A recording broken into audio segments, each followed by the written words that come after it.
Hey Techno Freaks, Techno Odin here, continuing the character breakdowns for Dissidia Final Fantasy NT. This time we look to the future with the Wild Rose, Firion. Stick together and we'll win. The third Vanguard to be covered in a row, Firion is known as the Ground God, able to link ground BP attack strings together to make unique combos. As a downside, he has 2 aerial BP attacks, 3 if you count the dash move, which I don't. For the neutral combo we have Lance combo into Gelid Wand into Ground Pound. A close range 360 AoE combo good for locking people in place, where you start spinning around with your lance similar to the start of Garland's Round Edge, create a blizzard locking them into one spot, then finish with a Jack style punch to the floor, sending any opponent caught in the attack flying. For the forward combo we have Rope Knives into Searing Volley into Fulminating Strike. A mid-range combo good for catching people off guard at a safe distance. This has Firion throw a set of daggers in a conal AoE, followed by a volley of arrows, ending with a horizontal slash, hitting any foe in front. For the backwards combo we have Boomerang Axe into Coalescent Wand into Bullseye. Firion's long range combo, starting with an axe toss, followed by a stream of fire, finished by a single arrow shot. Now normally I'd give tips on what to do with each bravery attack, however with Firion's unique playstyle of linking a BP attack from each set, things are a little different. A great option to go for is to start with the knife toss into Coalescent Wand, dodge cancel towards the opponent and go into your neutral string. This will allow you to sort of add a bit more damage to your base attack while also keeping your opponent in lockdown. It's not a game changer as the opponent can block it, but they seldom do. For the air attacks we have Sword Slash and Plummet. The neutral and forward air, Sword Slash is just that, a single Sword Slash. It's fast and knocks the opponent flying, while his backwards air, Plummet, has Firion dunk his opponent to the ground, knocking them away and allowing him to follow up instantly with a ground string.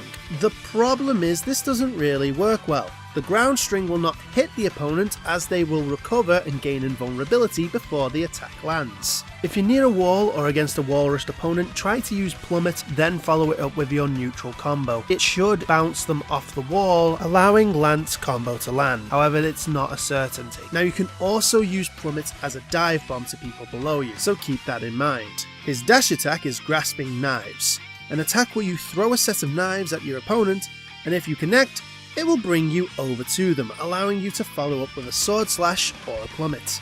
The idea is good, but the execution is poor. The move itself has a long startup animation and no tracking, meaning you easily telegraph your attack and the opponent dodges before you throw the knives out. You will throw your knives out to where they were before they dodged, even though there was enough time to alter the tracking for the attack. If the attack does connect, follow it with Plummet, as that will get you to the ground to continue your groundly onslaught. For HP attacks we start with Lord of Arms, a wave-like move almost similar to Shining Wave and Tsunami. However, the move is faster, it tracks downwards, improving on the other two, but also cutting the range of the attack. This move is great despite the shorter range. Once again, use this either during a wall rush or on an unsuspecting player. His second attack, Weapon Master, is an AoE explosion that's range is reliant on Firion's current HP. At full health the range is at max and it extends to about the 4th line on the radar. At 75% or lower the range starts to drop drastically, with the lowest making your attack near enough a close range attack. Its biggest flaw is its hang time, with it being a little too easy to dodge.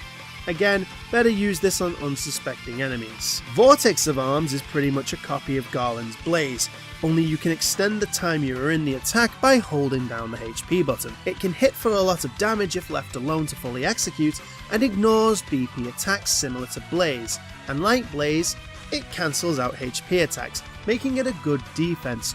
However, the attack also suffers all the negative points of Blaze, like being static for too long and having a terrible vacuum effect.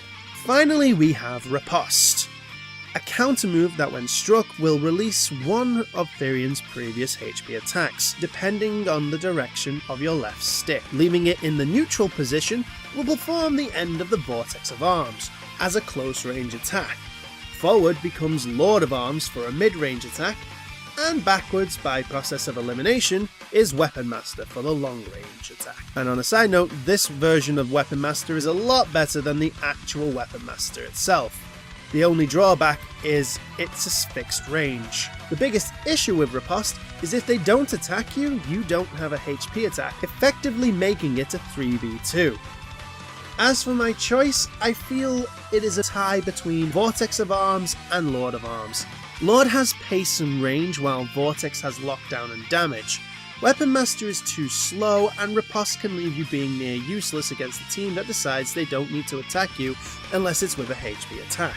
His unique EX skill is Blood Weapon, a buff that allows Firion to deal HP damage to the enemy with his BP attacks, while also draining 40% of that damage to heal himself. This also works on HP attacks, with Vortex of Arms doing crazy HP damage, while the other HP attacks will heal you for a flat 40% of what bravery you had to deal the HP damage. For general skills, Mighty Strikes and HP regen are commonly used together, as these are the current meta.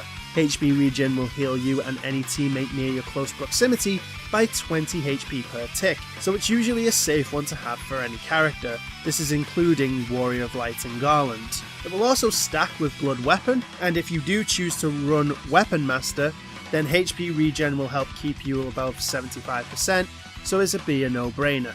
Mighty Strikes works too, as this increases the damage you deal, allowing you to break opponents easier and gain more BP overall. Combining this with Blood Weapon and Vortex of Arms can make a devastating combination. While the meta is good, I don't live by it and I like to shake things up. Now, having Sheer Bravery alongside either HP regen or Mighty Strikes is a good option. The Mighty Strikes Sheer Bravery setup allows you to gather twice the amount of bravery you normally would have, allowing you to top people up while still having enough bravery to do damage. You could also run the Provoke port and Doom port setups I talked about in my Garland video, and also don't forget about Revivify. For team comp, Firion ironically plays well with the Emperor, and any assassin with an AoE HP attack works well too. A good strat is to have Firion focus on getting bravery and powering up the other teammates, then to keep an opponent on lock with his ground combos, allowing teammates to land their HP attacks. Now, communication is key with this, and I can't stress enough, use a mic if you are Firion, and if you are the teammates to Firion, use him. He is putting them in a space for a reason. Do not ignore that. If you do ignore that, you are not using Firion to his full potential. As for summons, if you're gonna go meta, Shiva, Ifrit or Ramuh being my main choice anyway, but Odin also works too because of the dash gauge and post-summon speed boost. One day, freedom shall blossom. Okay guys, that's it for today's breakdown. Don't forget to subscribe, hit the bell thingy and share this video. Also, if you have any tips and tricks you've found yourself, please share them in the comment section below. And finally, tune in next time when we dispose of the fantasy with the Emperor. But until that day, this has been Techno Odin. Take care.